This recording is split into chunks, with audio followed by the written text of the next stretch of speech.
അർജുനായകയുമായി ബന്ധപ്പെട്ട് ഡിവൈഎഫ്ഐക്ക് ബന്ധമില്ല എന്നൊക്കെയായിരുന്നു ഡിവൈഎഫ് നേരത്തെ പറഞ്ഞത്. മെമ്പർഷിപ്പ് മാത്രമേ ഉണ്ടായിരുന്നുള്ളൂ. അതിനുശേഷം CPM അർജുനായകയെ തള്ളിപ്പറഞ്ഞിട്ടുണ്ട്. പക്ഷേ അർജുനായകി ആ ഘട്ടത്തിലെല്ലാം താൻ പാർട്ടിയാണെന്ന് അവകാശപ്പെടുകയും ചെയ്യുന്നുണ്ട്. അപ്പോൾ അർജുനായകിക്ക് വേണ്ടി അഡ്വക്കേറ്റായി ഹാജരാകുന്നത് SFI നേതാവും അവിടുത്തെ കണ്ണൂരിലെ യൂണിവേഴ്സിറ്റി യൂണിയൻ ചെയർമാനുമായിരുന്ന ഹസനാണ്. അയാളിപ്പോൾ ലോക്കൽ കമ്മിറ്റി മെമ്പർ കൂടിയാണെന്നാണ് പറയുന്നത്. അയാൾ ലോക്കൽ കമ്പനിയിലൊന്നുമില്ല, തെറ്റായ കാര്യമാണ്. പിന്നെ ഈ ഓരോരുത്തർക്ക് വേണ്ടി പിന്നെ ഹാജരാകുന്നത് ഓരോ പ്രൊഫഷൻ്റെ ഭാഗമായിട്ടല്ലേ ഹാജരാകുന്നത്. ഇപ്പോൾ ഞാൻ നിങ്ങളോടൊരു ചോദ്യം തിരിച്ച് ഒരു തർക്കത്തിനല്ല കേട്ടോ. നിഖിൽ പൈലി എന്ന് പറയുന്ന സഖാവ് ഞങ്ങളുടെ SFI നേതാവിനെ ധീരജിനെ കുത്തിക്കൊന്ന നിഖിൽ പൈലി എന്ന് പറയുന്ന യൂത്ത് കോൺഗ്രസ് നേതാവുണ്ട്. അദ്ദേഹത്തിൻ്റെ വക്കീൽ ആരായിരുന്നു എന്ന് ചോദിച്ചാൽ നിങ്ങൾക്ക് പറയാൻ പറ്റുമോ? പറ്റില്ല. നിങ്ങളാരും അതിൻ്റെ പിന്നാലെ പോകാറില്ല. എന്തിനാ പിന്നെ ഇങ്ങനെ ചില കേസുകൾ മാത്രം സെലക്റ്റീവായിട്ട് ഇങ്ങനെ പർവ്വതീകരിക്കുന്നത്? നിഖിൽ പൈലി ഒരു ഗുണ്ടയല്ലേ? ഒരു മിടുക്കനായ എഞ്ചിനീയറിംഗ് കോളേജിലെ വിദ്യാർത്ഥിയെ കുത്തിക്കൊലപ്പെടുത്തിയതല്ലേ? അവരിപ്പോഴും ഉണ്ടല്ലോ. ഞങ്ങൾ ഒരു തെറ്റായ കാര്യത്തെയും ഞങ്ങൾ പിന്തുണക്കാറില്ല. ഞങ്ങൾക്കതിന് കാര്യവുമില്ല. പിന്നെ ഏതോ വക്കീല് അവരുടെ പ്രൊഫഷൻ അനുസരിച്ച് അവരുടെ കേസ് എടുക്കുന്നതിന് എന്തിനാ നമ്മൾ അതിലിടപെടേണ്ട ആവശ്യം? ആരൊക്കെ ആരുടെയൊക്കെ വക്കീലാകുന്നുണ്ട്. പിന്നെന്താ? ഏറ്റവും ആത്മാർത്ഥമായി, സത്യസന്ധമായി, നിഷ്കളങ്കമായി പറയാൻ പറ്റും. നിങ്ങൾ സുപ്രീം കോടതിയിൽ ഹാജരാക്കാവുന്ന വക്കീലന്മാർ ഏതെല്ലാം പാർട്ടിയുടെ നേതാക്കന്മാരുണ്ടെന്നും ആ പാർട്ടിയുടെ നേതാക്കന്മാർ മറ്റേതെല്ലാം പാർട്ടിയിൽ പെടുന്ന നേതാക്കന്മാരുടെ കേസിന് ഹാജരായിട്ടുണ്ടെന്നുള്ള ചരിത്രം അറിയുമോ?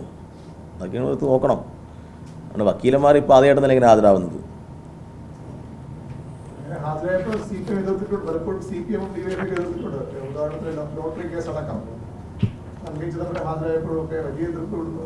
ഡിവൈഎഫ്ഐയുടെ ഉത്തരവാദിത്തപ്പെട്ട ഏതെങ്കിലും കാരണം തിരിക്കുന്ന ആളൊന്നല്ല. പഠിക്കുന്ന കാലത്ത് ഇപ്പം നിങ്ങൾ ഇവിടെ ഇരിക്കുന്ന മാധ്യമപ്രവർത്തകരിൽ എത്ര ആളുകൾ SFIയുടെ ഭാരവാഹിയായിട്ടുണ്ടാവും? കോളേജിൽ പഠിക്കുന്ന കാലത്ത് SFIക്ക് വേണ്ടി പ്രകടനം നടത്തിയിട്ടുണ്ടാവും, അതിൽ പങ്കെടുത്തിട്ടുണ്ടാവും. അപ്പോൾ നിങ്ങളിപ്പോൾ ചെയ്യുന്ന എല്ലാ കാര്യവും SFI ന്യായീകരിക്കാൻ പറ്റുമോ?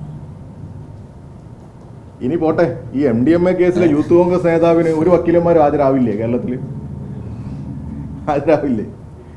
എത്ര യൂത്ത് കോൺഗ്രസ് നേതാക്കന്മാർക്ക് വേണ്ടി ആരൊക്കെ ഹാജരാകുന്നുണ്ട്? ശരി, മുഖ്യമന്ത്രിയുടെ നേതൃത്വത്തിൽ മുഖ്യമന്ത്രിയുടെ ഓഫീസിലിരിക്കുന്ന ആളുകൾ ലഹരിക്കടത്തിൻ്റെ ഭാഗമായിട്ടിരിക്കുന്ന, അത് വലിയ രീതിയിൽ ചർച്ച ചെയ്യുന്ന ആശങ്കയോടുകൂടി കേരളത്തിലെ മനുഷ്യർ കണ്ടുകൊണ്ടിരിക്കുന്ന സമയമാണിത്. അതിൽ കൃത്യമായ മറുപടി ഇപ്പോഴും മുഖ്യമന്ത്രി പറഞ്ഞിട്ടില്ല. ഇന്ന് ഡിവൈഎഫ് നേതൃത്വത്തിലും അവിടെ പ്രതിഷേധ മാർച്ച് നടക്കുകയാണ് പറവൂരിൽ. അപ്പോൾ ഞങ്ങൾ ഈ വിഷയത്തിൽ ശക്തമായ സമരവുമായിട്ട് മുന്നോട്ട് പോകും. MDMA കേസ് ഒതുക്കി തീർക്കാനുള്ള ഗവൺമെൻറ് നീക്കത്തിൽ പ്രതിഷേധിച്ച് ഡിവൈഎഫ്ഐ അതിശക്തമായിട്ടുള്ള സമരത്തിന് കേരളത്തിലാകെ നേതൃത്വം കൊടുക്കും. അധികാരത്തിൻ്റെ പവർ ഉപയോഗിച്ച് MDMA പ്രതികളെ രക്ഷപ്പെടുത്താനാണ് മുഖ്യമന്ത്രി VD സതീശൻ്റെയും ഈ ഗവൺമെൻറ്റെയും നീക്കമെങ്കിൽ ഒരു വിട്ടുവീഴ്ചയും ഇല്ലാത്ത രൂപത്തിൽ കേരളത്തിൽ സമരത്തിന് ഡിവൈഎഫ്ഐ നേതൃത്വം കൊടുക്കും. ഇന്നലെ അദ്ദേഹം പറഞ്ഞ ബന്ധമില്ല എന്ന് പറഞ്ഞ് നവകേരള സദസ്സിൽ പങ്കെടുത്തത് കൊണ്ടാണ് അന്ന് പറ്റിയ പരിക്ക് കാണാൻ പോയതാണെന്നാണ്. അങ്ങനെ പറഞ്ഞ് രക്ഷപ്പെടാൻ ഒരു മുഖ്യമന്ത്രിയെ നിങ്ങൾ മാധ്യമങ്ങൾ അനുവദിക്കുന്ന കാഴ്ചയല്ലേ ഇപ്പോൾ കാണുന്നത്?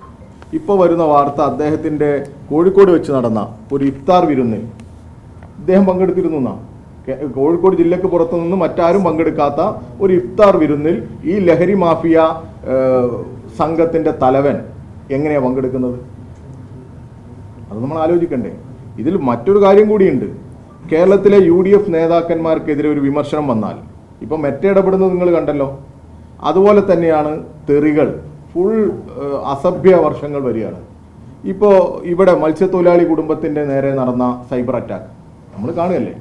അപ്പോൾ ഇങ്ങനെയുള്ള പ്രവർത്തനങ്ങൾക്കൊക്കെ ഈ MDMA സംഘമാണ് നേതൃത്വം കൊടുത്തത് എന്നുകൂടിയുണ്ട്. ഇത് ഗൗരവമായി പരിശോധിക്കേണ്ട കാര്യമാണ്. അതിന് പിന്തുണ കൊടുക്കുകയാണ് മുഖ്യമന്ത്രി. ഭരണത്തിലിരിക്കുന്ന കേരളത്തിൻ്റെ തലവനായിരിക്കുന്ന എൻ്റെയും നിങ്ങളുടെയും മുഖ്യമന്ത്രി ഈ MDMA കേസിൻ്റെ പ്രതികൾക്ക് വേണ്ടി വക്കാലത്ത് ഏറ്റെടുക്കുന്ന ഒരു കാഴ്ചയല്ലേ ഇപ്പോൾ കാണുന്നത്? അത് ഗൗരവമായി പരിശോധിക്കണം.